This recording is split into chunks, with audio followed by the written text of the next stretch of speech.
Hello guys, welcome to a channel learn homeopathy. हम लोग का जो चैनल है उसमें हम लोग एक सीरीज़ ऐड कर रहे हैं जो है एआईपीजीटी series.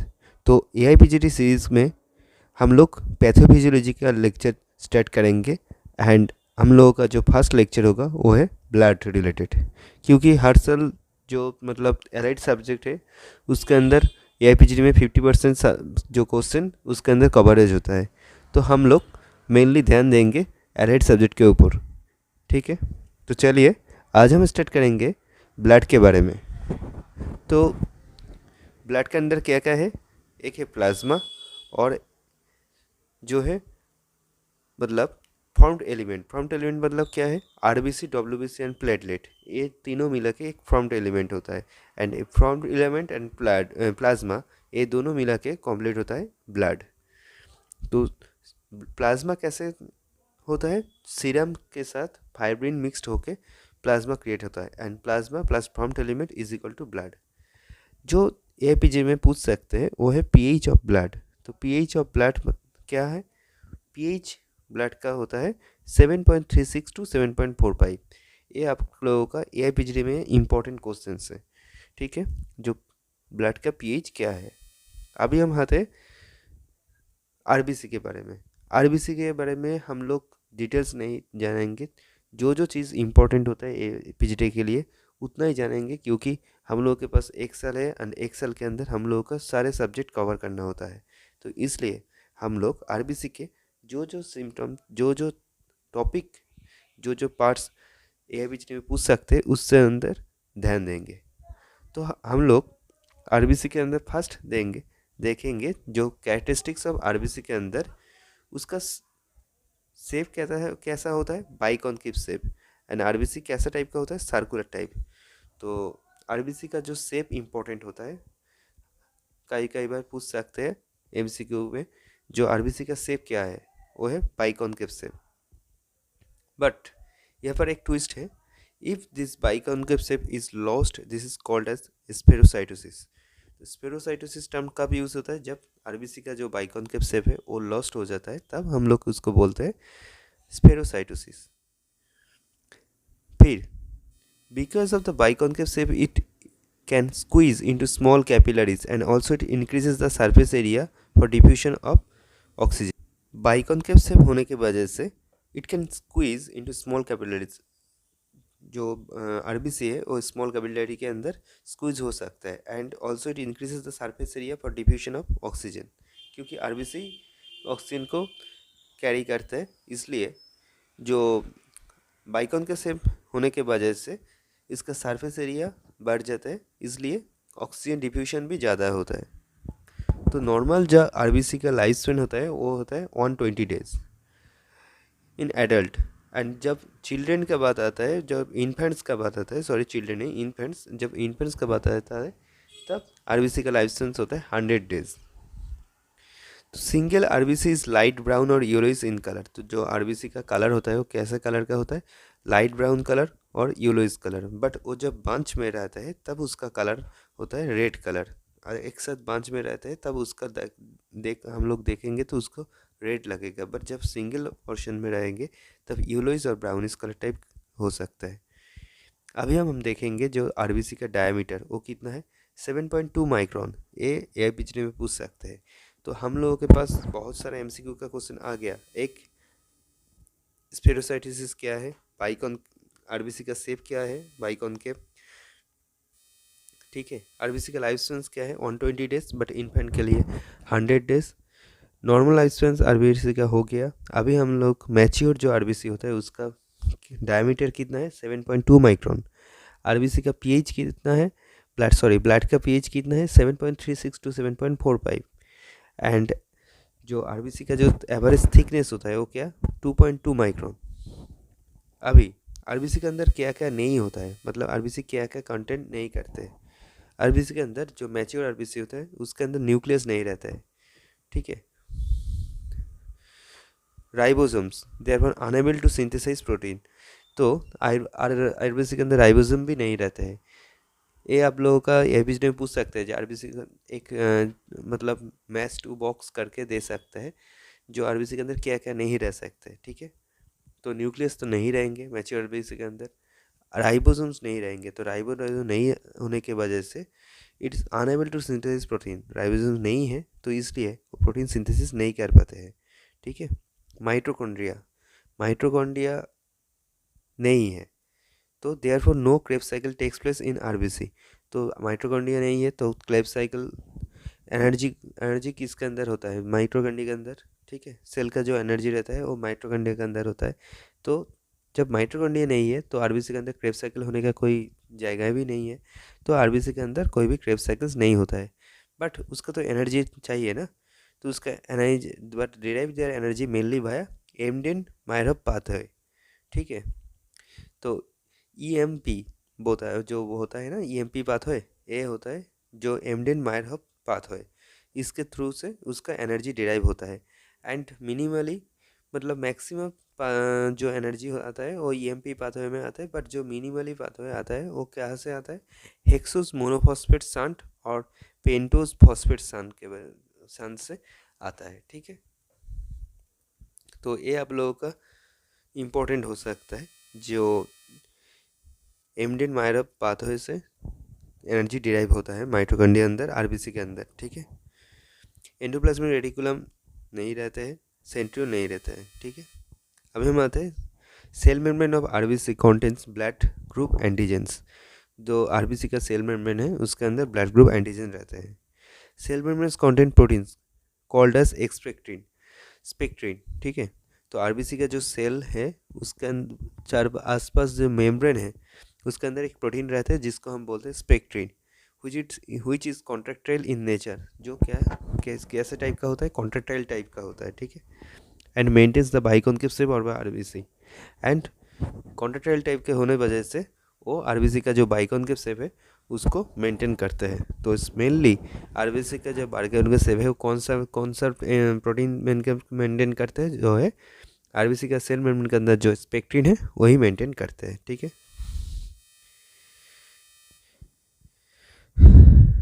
Punctate basophilia, presence of many dark blue colored pinhead sized spots in cytoplasm of red blood cells due to toxic action of lead on porphyrin metabolisms। तो porphyrin मेटाबॉलिज्म के अंदर जो toxic actions of lead के toxin action की वजह से many dark blue coloured pinhead size spots cytoplasm को अब रेड ब्लड सेल का जो साइटोप्लाज्म है उसके अंदर देख सकते हैं, जिसको हम बोलते हैं पंक्टेड बेसोफिलिया। अभी हम आते हैं नेक्स्ट टॉपिक जो है एरिथ्रोपोसिस। तो एरिथ्रोपोसिस कब स्टार्ट होता है थर्ड वीक ऑफ इंटरयूटेरिन लाइफ। तो जब इंटरयूटेरिन लाइफ में थर्ड वीक होता है तब से एरिथ्रोपोसिस स्टार्ट हो जाता है। ठीक है। And there are two types of blood forming tissue in the body. ठीक है। बॉडी के अंदर दो टाइप का ब्लड फॉर्मिंग टिश्यू है, एक है माइलर टिश्यू एंड दो है सेकेंड कौन है, जो है लिम्फोइड टिश्यू। तो माइलर टिश्यू कौन है, माइलर टिश्यू के अंदर आता है red bone marrow. And red bone marrow क्या क्या प्रोड्यूस करते हैं, आरबीसी, ग्रैनुलोसाइट, ग्रैनुलोसाइट मतलब न्यूट्रोफिल, बेसोफिल एंड यूसिनोफिल। ठीक है। It produces the Mylar tissue जो प्रोड्यूस करते हैं रेड बोन मैरो, जहाँ से आते हैं आपका RBC, granulocytes, monocytes and platelet. Granulocyte मतलब neutrophil, eosinophil, basophil. And lymphoid tissue के अंदर आते हैं lymph nodes, thymus and spleen and it produces lymphocytes. ठीक है। ग्रैनुलोसाइट, एग्रानुलोसाइट के अंदर होता है मोनोसाइट एंड लिम्फोसाइट। मोनोसाइट भी माइलर टिश्यू के अंदर एंड लिम्फोसाइट लिम्फोइड टिश्यू के अंदर होता है। ठीक है। अभी हम देखेंगे साइट ऑफ एरिथ्रोपोसिस। एरिथ्रोपोसिस का साइट कहाँ पर होता है, तो मेसोड्रम ऑफ द योल्क सैक के जो मेसोड्रम है उसके अंदर फर्स्ट होता है जो एरिथ्रोपोसिस का साइट। तो कितना टाइम में, third week to third month तक वो होता है मेसोड्रम ऑफ योल्क सैक में।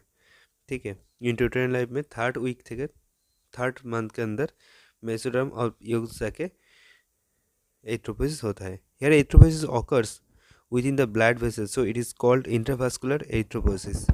जो third week to third month यहाँ पर कहाँ पर होता है एरिथ्रोपोसिस, ब्लड वेसल्स में होता है, इसलिए इसको बोलते हैं intravascular erythropoiesis. In the rest of the life erythropoiesis occurs extravascularly. तो यूल सैक में जब होता है तभी एक टाइम इंट्रावास्कुलरली होता है, और हर बार जो एरिथ्रोपोसिस होता है वो एक्स्ट्रावास्कुलर होता है। ठीक है।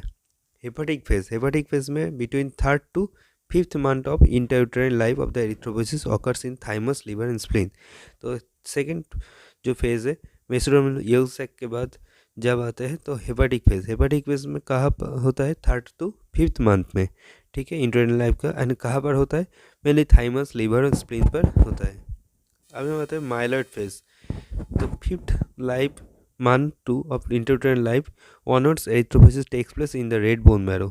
तो 5th मंथ के बाद जो एरिथ्रोपोसिस होता है कहाँ पर होता है, रेड बोन मैरो और फ्लैट बोन्स मतलब cranial bones, ribs, sternum, vertebra, pelvic bones. इसका जो रेड बोन मैरो होता है उसमें मेनली 5th मंथ से इंट्राउटेराइन लाइफ में 5th मंथ से एरिथ्रोपोसिस होता है। And upper end of long bones जब ह्यूमरस एंड फीमर्स, तो humerus and femurs long bones का जो अपर एंड है उसमें रेड बोन मैरो में माइलॉइड फेज में एरिथ्रोपोसिस होता है। और जो फ्लैट बोन्स है like cranial bones, ribs, sternum, vertebral, pelvic bones, उसका रेड बोन मैरो में होता है एरिथ्रोपोसिस। तो normal red bone marrow picture shows myeloid cells मतलब ग्रैनुलोसाइट एंड इट्स प्रीकर्सर 60%, एरिथ्रॉइड मतलब erythrocytes and it's precursors 20%, lymphocytes, monocyte and their precursors 10%, and other undefinable cells 10%। तो myeloid and जो एरिथ्रॉइड का जो स्टो है वो है 3:1, प्रोपोर्शन है 3:1 myeloid and एरिथ्रॉइड। Estimate of hematopoietic activity is estimated by obtaining the ratio of fat cells and hematopoietic cells। Ratio तो fat cells and haematopoietic cells जो बोन मैरो के अंदर होता है, दोनों का रेशियो का क्या होता है, in normal adult the ratio fat cells and haematopoietic cells का 1:1। But in case of the marrow hypoplasia, जब बोन मैरो का हाइपोप्लासिया होता है, लाइक कब होता है बोन मैरो का हाइपोप्लासिया, जब एप्लास्टिक एनीमिया होता है। हम पीछे जो मतलब नेक्स्ट लेक्चर और भी नेक्स्ट लेक्चर में हम जब एनीमिया बारे के डिटेल्स में जाएंगे तब हम लोग देखेंगे एप्लास्टिक एनीमिया क्या होता है, ठीक है। एप्लास्टिक एनीमिया क्या होता है, जॉन्डिस होता है, उसका टाइप्स हम लोग पूरा जो एआईपीजीटी में इम्पोर्टेंट होता है सब कुछ कवर करेंगे, ठीक है। एक साथ हमारे पास 1-1.5 साल है 2026 तक, उसके अंदर हम सब कुछ कवर कर लेंगे, ठीक है। एंड जो लोग 2025 में भी एआईपीजीटी देंगे उसके लिए ये जो लेक्चर है उस आपका रिवीजन में बहुत ज़्यादा काम आ सकते हैं, ठीक है। तो जो रेशियो है about 1:1, but in case of the marrow hypoplasia that is aplastic anaemia the proportion of the fat cell is greatly increased. तो जब बोन मैरो का हाइपोप्लासिया होगा तब लाइक एप्लास्टिक एनीमिया तब क्या होता है, फैट सेल्स का प्रोपोर्शन इंक्रीज होता है, ठीक है। कॉन्वर्सली fat cells may be disappear completely in disease caused by increased hematopoiesis like hemolytic anemia। तो hemolytic anemia में क्या होता है, फैट सेल्स कम्प्लीटली डिसअपियर हो जाता है एंड हीमाटोपोइटिक सेल्स का इंक्रीज हो जाता है, ठीक है। इस टाइम का जॉन्डिस भी तो देख सकते हैं हीमोलाइटिक एनीमिया में भी, वो हम लोग बाद में देखेंगे, ठीक है, जब एनीमिया लेक्चर आएंगे तब देखेंगे। अभी हम देखेंगे stage of development of RBC. ये इम्पोर्टेंट होता है एंड यह से एआईपीजीटी में क्वेश्चन पूछ सकता है 1 साल के अंदर, 2 साल के अंदर एक बार यह से एक क्वेश्चन आ सकता है, ठीक है। तो फर्स्ट जो स्टेज आपको याद रखना होगा, जो स्टेज है, ठीक है। तो फर्स्ट जो स्टेज है वो है प्रो नॉर्मोब्लास्ट। तो प्रो नॉर्मोब्लास्ट में क्या क्या रहते हैं, लार्ज न्यूक्लियस रहते हैं। मैच्योर आरबीसी के अंदर न्यूक्लियस तो नहीं रहते, बट प्रो नॉर्मोब्लास्ट में न्यूक्लियस रहते हैं, बट कोई भी हीमोग्लोबिन नहीं रहते। माइटोसिस पॉजिटिव होता है and stains basic because of RNA, and RNA रहते हैं इसलिए स्टेन क्या होता है, बेसिक स्टेन होता है। प्रो नॉर्मोब्लास्ट के बाद आता है early normoblast. Early normoblast nucleus थोड़ा सा छोटा हो जाता है, न्यूक्लियस स्मॉलर हो जाता है, कोई भी हीमोग्लोबिन नहीं रहता है, ठीक है। फर्स्ट स्टेज में मतलब प्रो नॉर्मोब्लास्ट में भी कोई हीमोग्लोबिन नहीं, सेकेंड अर्ली नॉर्मोब्लास्ट में भी कोई हीमोग्लोबिन नहीं। माइटोसिस टेक्स प्लेस, माइटोसिस तब भी होता है, ठीक है। इंटरमीडिएट नॉर्मोब्लास्ट में क्या होता है, nucleus still smaller. Intermediate normoblast में भी न्यूक्लियस तब तक है, haemoglobin present for the first time. तो ये आपको याद रखना होगा, जो हीमोग्लोबिन कब फर्स्ट टाइम प्रेजेंट होता है, जब इंटरमीडिएट नॉर्मोब्लास्ट होता है। तो इंटरमीडिएट नॉर्मोब्लास्ट में फर्स्ट टाइम के लिए हीमोग्लोबिन प्रेजेंट होता है, ठीक है। माइटोसिस पॉजिटिव है, and polychromatophilic because of haemoglobin and RNA दोनों प्रेजेंट है, तो इसलिए polychromatophilic. Late normoblast nucleus small हो जाता है, ठीक है। हीमोग्लोबिन फेयरली गुड, हीमोग्लोबिन तो प्रेजेंट है ही। No mitosis stains acidic because of presence of haemoglobin and absence of RNA. तो एब्सेंस आरएनए कब एब्सेंस होता है? जब लेट नॉरोब्लास्ट में आरएनए एब्सेंस हो जाता है। इंटरमीडिएट नॉरोब्लास्ट में हीमोग्लोबिन प्रेजेंट होता है एंड लेट नॉरोब्लास्ट में आरएनए एब्सेंट होता है, तो स्टेन्स ऑफ एसिडिक हो जाता है क्योंकि हीमोग्लोबिन प्रेजेंट है एंड आरएनए एब्सेंट हो रहा है। रेटिकुलोसाइट में न्यूक्लियस फर्स्ट टाइम के लिए एब्सेंट हो जाता है एंड कोई भी माइटोसिस भी नहीं होता है। एंड मैच्योर एरिथ्रोसाइट मतलब nucleus absent, as be abundant and no mitosis. Important features of development, तो हम क्या देखा, न्यूक्लियस डिसअपियर्स कब होता है? रेटिकुलोसाइट में न्यूक्लियस टोटली डिसअपियर हो रहा है। हीमोग्लोबिन अपियर्स कब? इंटरमीडिएट नॉर्मोब्लास्ट में फर्स्ट हीमोग्लोबिन अपियर्स हो रहा है। Intermediate normoblast is the last cells able to divide, उसके बाद माइटोसिस नहीं होता है, ठीक है। टोटल ड्यूरेशन जो होता है इसके अंदर कितना टाइम लगता है? 9 days। And total kind of reticulocyte in total blood picture is about, total जो ब्लड है उसके अंदर रेटिकुलोसाइट परसेंटेज क्या है? 1%। फैक्टर्स अफेक्टिंग द एरिथ्रोपोइसिस, ये आपको जानना पड़ेगा। जो कौन सा फैक्टर सबसे ज़्यादा एरिथ्रोपोइसिस होने में अफेक्ट करता है, वो है एरिथ्रोपोएटिन। तो इट सीक्रेट बाय कहाँ से सीक्रेट होता है, ये आपको ध्यान रखना पड़ेगा। ये आपको फर्स्ट ईयर में आप बहुत बार पढ़े हैं। तो कहाँ से एरिथ्रोपोएटिन रिलीज होता है? It's secreted by renal tubular epithelial cells of endothelial cells of peritubular capillaries in the renal cortex. तो renal tubular epithelial cells, renal tubular epithelial cells, और कहाँ से? Endothelial cells of peritubular capillaries in the renal cortex. तो external sources of erythropoietin are Kupffer cells of liver. तो जब renal tubule और renal cortex से तो एरिथ्रोपोएटिन तो रिलीज हो ही रहा है, बट उसके छोड़ के एक्सटर्नल सोर्सेज और कहा है Kupffer cells of liver, liver के अंदर जो कूपर सेल्स है उसके से, उसमें से भी एरिथ्रोपोएटिन रिलीज होता है, ठीक है। And RES of reticulocyte, sorry, RES of spleen.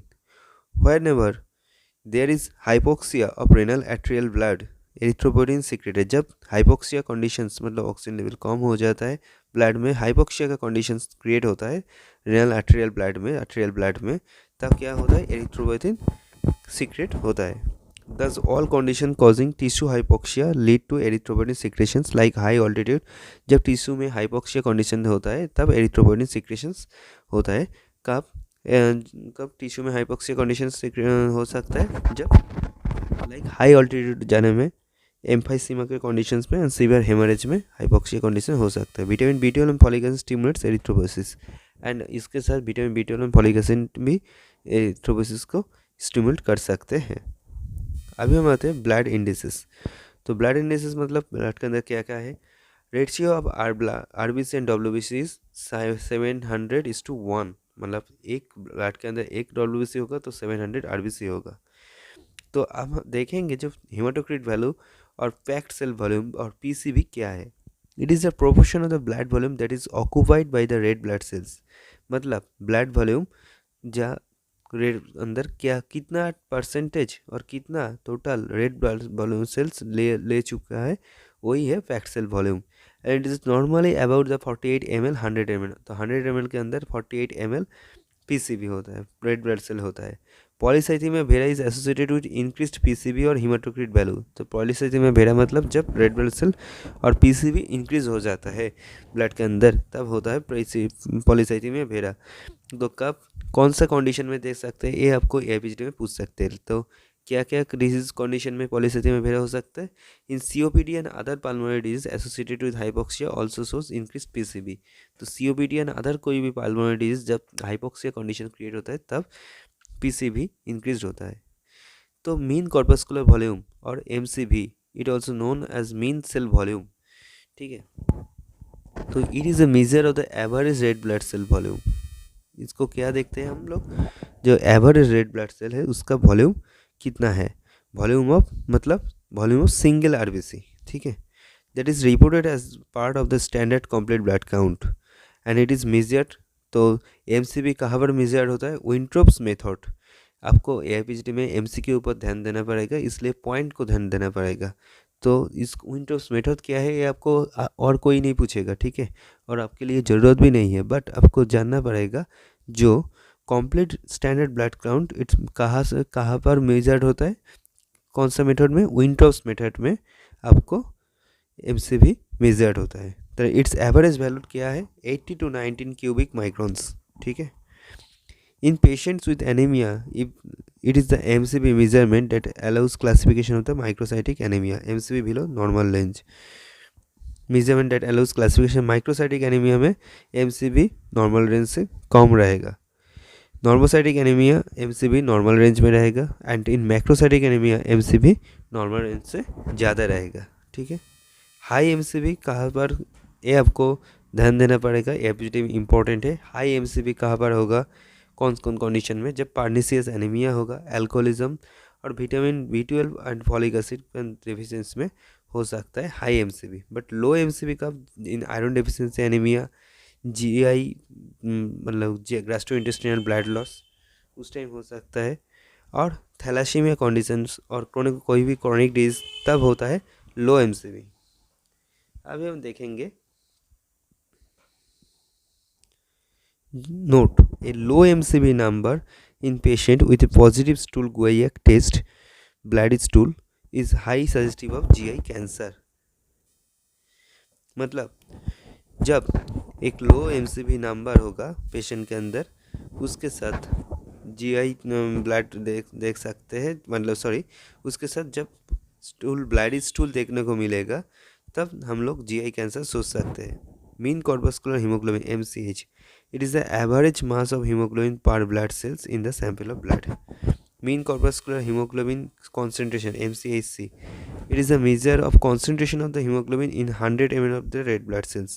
तो 100 ml of the red blood cells में कितना concentration hemoglobin है वो आपको देखना पड़ेगा, इसको बोलते हैं MCHC। डिमिनिस्ड कब MCHC डिमिनिस्ड? जब hypochromic in microcytic anaemia condition में MCHC diminished, and normal in macrocytic normal और नॉर्मोक्रोमिक कब? जो इन मैक्रोसाइटिक एनीमिया में ड्यू टू क्यू, मैक्रोसाइटिक में नॉर्मल क्यू है due to larger cells size, though the haemoglobin amount of the MCH is high the concentration remains normal. MCHC is elevated in hereditary spherocytosis sickles. ताहले MCHC कब increase होगा? जब hereditary स्पेरोसाइटोसिस है, sickle cell disease है और homozygous haemoglobin C disease है, ठीक है। एल्बुमिन और ग्लोबिन रेशियो इन प्लाज्मा 1:5:1, तो एल्बुमिन 1:5 तो ग्लोबिन 1 होगा, ठीक है। In liver disease the ratio is reversed, ठीक है, ये आपको ध्यान देना पड़ेगा। Albumin is secreted only in liver whereas globin has many extra hepatic sources of secretion. तो एल्बुमिन कहाँ से सीक्रेट होगा? लीवर से। एंड ग्लोबिन कहाँ से सीक्रेट हो सकता है? ग्लोबिन लीवर छोड़ के भी और अदर सीक्रेशन का जाएगा है। तो there are 4 types of the plasma protein, आपको ध्यान देने के लिए जानना पड़ेगा, जो है albumin, globulin, prothrombin and fibrinogen. चलिए हम लोग देखेंगे आज का जो क्वेश्चन आंसर फॉर्मेट है उसको। तो ये at which stage of erythropoiesis does haemoglobin appear for the first time, क्या देखे थे हम लोग, ये आपको देखना पड़ेगा। कब फर्स्ट टाइम के लिए हीमोग्लोबिन अपीयर हो रहा है? Intermediate haemoglobin present for the first time. 1 का तो ऑप्शन क्या होगा? Intermediate normoblast. Second, which development stage is the last on capable of undergoing mitosis? Which developmental stage is the last on capable of undergoing mitosis? मतलब mitosis कब हो रहा है? Intermediate normoblast, उसके टाइम पे लास्ट टाइम के लिए mitosis हो रहा है। फिर where does erythropoiesis primarily occurs between 3rd and 5th month of intrauterine life? तो 3rd and 5th मंथ के अंदर एरिथ्रोपोइसिस कहाँ से हो रहा था? क्या होगा? लीवर एंड स्प्लीन के अंदर हो रहा था, ठीक है। What is the primary stimulus for the secretion of the erythropoietin by the kidney? क्या प्राइमरी स्टिमुलस है एरिथ्रोपोइटिन सिक्रेशन होने का? क्या है? High blood pressure, vitamin B12 deficiency, high iron level and tissue hypoxia. क्या है? क्यों रिलीज होता है? टिश्यू हाइपोक्सिया के वजह से एरिथ्रोपोइटिन रिलीज होता है। Which blood index is used to classify anemia as microcytic, normocytic और macrocytic? क्या? PCB, MCB, MCHC, MCH? Answer होगा MCB. What protein is responsible for maintaining the biconcave shape of the flexibility of the RBC? Albumin, hemoglobin, spectrin and fibrin. ये आपको 2 बार हम बोले थे. क्या होगा? Spectrin protein. Punctate basophilia, dark blue spots in the cytoplasm, is a characteristic finding in which conditions? Iron deficiency anemia, high altitude exposure, lead poisoning and vitamin B12 deficiency. क्या होगा? Lead poisoning. Which of the following describes a mature erythrocytes? Which of the following describes a mature erythrocytes? कौन सा mature erythrocyte को describe कर रहा है? Circular shapes with a large nucleus? नहीं हो सकते. Contains ribosome for protein synthesis? नहीं. Nuclear present contains mitochondria? No. Nucleus absent and biconcave shape? ये होता है. ठीक है. फिर a patient with pernicious anemia of vitamin B12 deficiency likely to show which MCB finding? क्या होगा? विटामिन B12 डेफिशिएंसी में हाई MCB ना, normal MCB, low MCB, high MCB, zero MCB, high MCB होगा. What is the normal ratio of the myeloid cells and erythroid cells in the bone marrow? क्या है? 1:1, 100, 7:1, 1:3, 3:1. Answer होगा 3:1. तो और ऐसे type के वीडियो के लिए नेक्स्ट पार्ट के लिए आप लोग हम लोग का जो चैनल लर्न होम्योपैथी को सब्सक्राइब कर सकते. तो it's also inspire us. Please like, share and subscribe our channel and keep supporting us. Thank you.